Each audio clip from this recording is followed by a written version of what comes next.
lagay ng ating panahon ngayong umaga po ng November 30, 2024. Sa ngayon ay patuloy pa rin ang paglakas ng bugso ng hanging amihan at umiihip po dito sa halos buong Luzon, habang mayroon pong intertropical convergence zone na nakakaapekto naman sa may Mindanao at ang shear line ay nakakaapekto po dyan sa may Eastern Visayas na nadudulot po ngayon ng malalakas na ulan sa Eastern Visayas at magpapaulan rin yan sa Kabisayaan at Southern Luzon hanggang mamayang gabi. At sa ating pong long range forecast, maliban sa posibleng pamumuo ng low pressure area sa silangan ng ating bansa ay wala naman pong bagyo na namamataan na tatawid po dito sa ating kalupaan for the next 2 weeks, pero posible pa po ang mabiglaang pagbabago.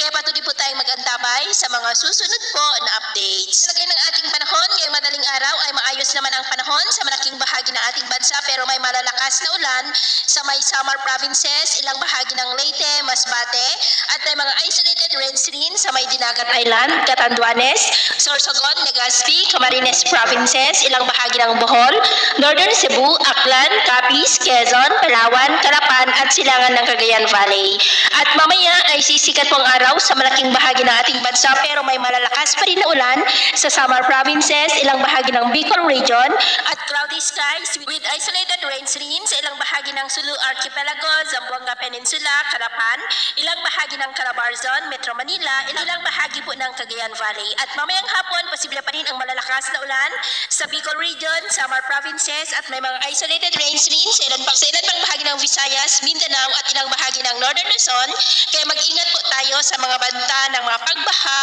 at pagguho ng lupa. At sa atin naman pong mga baybayin, iwasan na po muna natin ang paparaot sa kanlurang baybayin ng Luzon, extreme Northern Luzon Seaboard, Cagayan Seaboard at silangang baybayin ng Luzon at Visayas dahil ang mga alon dyan ay posible po na aabot hanggang sa 5 to 12 feet. Kaya hanggat maaari ay iwasan na po muna natin ang papalaot dyan sa mga may kulay pula para mas makaiwas sa mga sakunang pangkaragatan.